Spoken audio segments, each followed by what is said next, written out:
Eles desapareceram sem deixar rastros, assassinos que nunca foram identificados, vítimas que clamam por justiça, pistas que se perderam no tempo. No mundo real, nem todo mistério é resolvido. E é por isso que você está aqui. Seja bem-vindo ao Crimes Sem Rosto, um canal onde a verdade é uma névoa e cada episódio é uma tentativa de atravessá-la. Aqui você vai conhecer os casos mais perturbadores e inexplicáveis da história criminal, com uma narrativa imersiva, rica em detalhes e reviravoltas. E atenção, nada aqui é inventado. Tudo o que você vai ouvir é baseado em fatos reais, arquivos, testemunhos, evidências esquecidas. A cada semana um novo caso, uma nova dúvida e talvez uma nova pista. Então, prepare-se para mergulhar no lado mais obscuro da justiça, onde os rostos somem, mas os ecos do crime ainda sussurram. Se você é movido por mistério, verdade e investigação, já sabe o que fazer. Inscreva-se no canal. O caso do Lago Bodom, ocorrido em 1960 na Finlândia, é um dos assassinatos não resolvidos mais famosos da Europa. Na manhã de 5 de junho, 3 adolescentes foram encontrados brutalmente mortos em uma barraca de acampamento às margens do sereno Lago Bodom. Um quarto jovem, Niels Gustafsson, sobreviveu ao ataque com ferimentos graves. Desde então, o caso se tornou um verdadeiro pesadelo para a polícia finlandesa e um fascínio permanente para investigadores amadores e profissionais. A ausência de testemunhas, o cenário isolado e os múltiplos suspeitos fizeram desse crime um enigma sinistro que perdura até os dias atuais. Os 4 jovens, Maila Irmeli Björklund, Anja Tulikimäki, Seppo Antero Boisman e Niels Gustafsson, partiram em uma viagem típica de verão no dia 4 de junho de 1960. Tinham entre 15 e 18 anos e procuravam apenas momentos de lazer em meio à natureza. Eles acamparam em uma clareira junto ao lago, cercados por florestas densas. Era um cenário idílico, comum entre os jovens finlandeses naquela época. No entanto, a noite trouxe algo inesperado. Por volta das 3 da manhã, segundo algumas estimativas, um ataque violento aconteceu, ceifando 3 vidas. O crime foi descoberto no início da manhã, quando 2 pescadores passaram pela área e notaram algo estranho no acampamento. Ao se aproximarem, viram a barraca completamente destruída, com marcas de violência e sangue. Alarmados, chamaram imediatamente a polícia.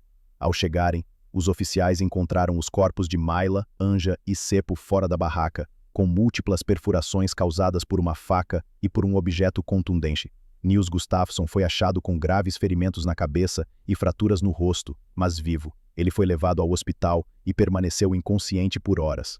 Desde o início, o caso se mostrou desafiador. Não havia arma do crime, nenhuma impressão digital útil, nem testemunhas diretas. A cena do crime foi mal preservada e curiosos caminharam pelo local antes que fosse devidamente isolado. A polícia finlandesa, despreparada para lidar com um crime tão brutal, cometeu erros primários na coleta de provas. Um dos detalhes mais intrigantes era que os assassinatos pareciam ter sido cometidos de fora da barraca, com o tecido sendo perfurado de forma caótica. Isso sugeria um ataque surpresa, com as vítimas ainda dormindo. Maila, a namorada de Niels, foi a única das vítimas encontrada despida da cintura para baixo, o que indicava uma possível motivação sexual no crime, mas nenhum vestígio de abuso foi confirmado pela perícia. Isso levantou dúvidas sobre o verdadeiro objetivo do assassino.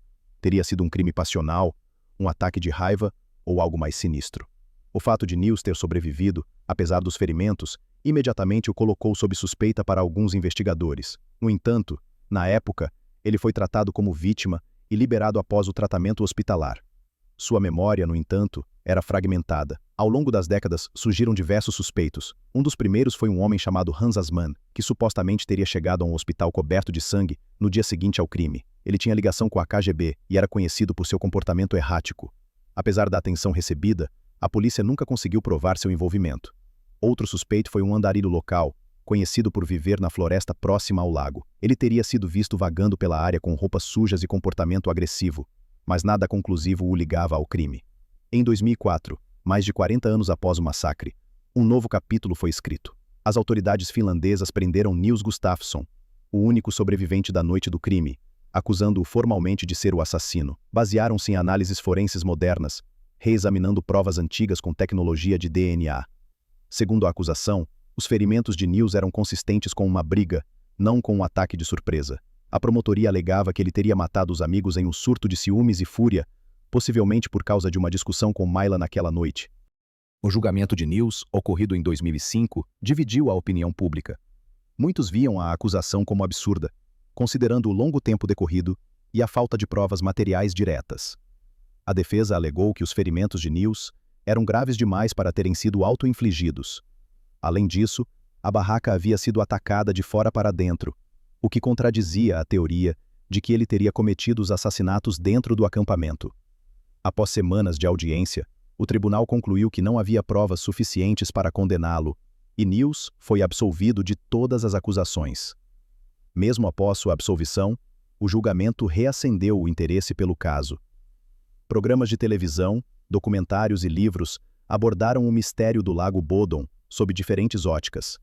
Algumas teorias sugerem que o crime foi cometido por um assassino serial desconhecido, enquanto outras falam de um ritual satânico ou de uma conspiração governamental. O fato de o local ser isolado e de os jovens não terem feito barulho durante o ataque alimenta ainda mais as dúvidas. O que teria acontecido naquela noite silenciosa e mortal? Como um crime tão brutal pôde passar impune por tanto tempo? A ausência de respostas definitivas transforma o caso do Lago Bodom em um símbolo do fracasso da justiça. A dor das famílias, somada à curiosidade mórbida do público, mantém viva a memória das vítimas. Hoje, o local é visitado por curiosos e fãs de histórias de crimes reais. Cruzamentos entre fatos e lendas urbanas se misturam, criando uma aura mística e sombria em torno do lago. Mesmo com a passagem do tempo, a pergunta permanece: quem matou os jovens do Lago Bodom? E, talvez mais perturbador, por quê? Uma teoria que ainda intriga envolve a possibilidade de um ataque planejado por alguém conhecido pelas vítimas. O fato de não haver sinais de luta intensa dentro da barraca e a precisão do ataque indicam que o criminoso poderia ter agido com frieza e conhecimento do terreno. Algumas versões sugerem que um dos jovens teria revelado a viagem para alguém perigoso. Há ainda rumores de que envolvimentos amorosos mal resolvidos ou conflitos entre os casais poderiam ter gerado desavenças ocultas, culminando em violência. Mas sem provas, tudo isso continua no campo das especulações. Outra pista, jamais esquecida, diz respeito aos sapatos de Niels Gustafsson, que foram encontrados a dezenas de metros de distância da barraca. Segundo a promotoria, isso indicaria que ele teria retirado os calçados para brigar ou que os jogou após o ataque. Já a defesa argumentou que o agressor teria feito isso para confundir a polícia. O estranho posicionamento dos objetos pessoais das vítimas é um detalhe que nunca foi completamente explicado. Elementos como esse reforçam a complexidade do caso, tornando qualquer teoria sempre incompleta diante da falta de evidências sólidas.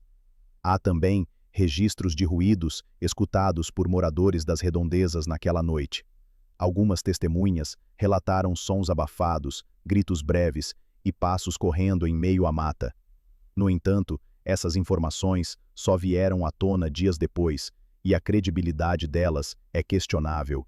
Com o avanço da noite e a distância entre as residências e o lago, é difícil garantir a precisão dessas memórias.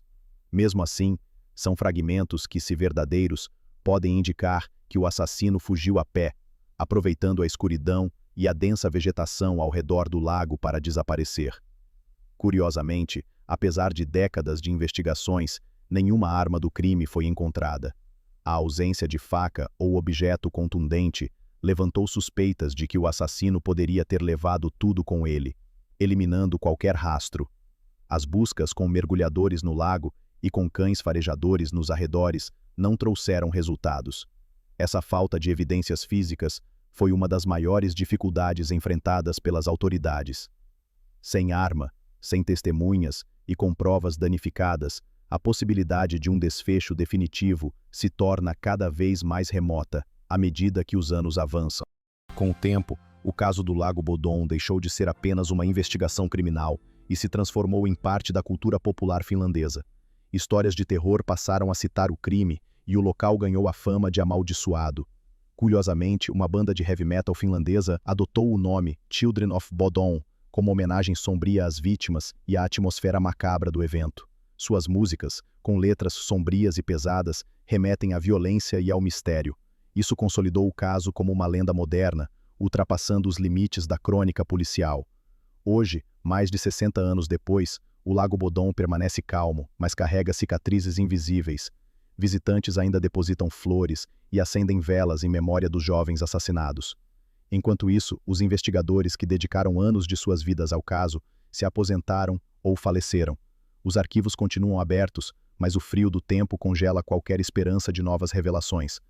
Mesmo com avanços forenses modernos, a possibilidade de resolver esse enigma se reduz.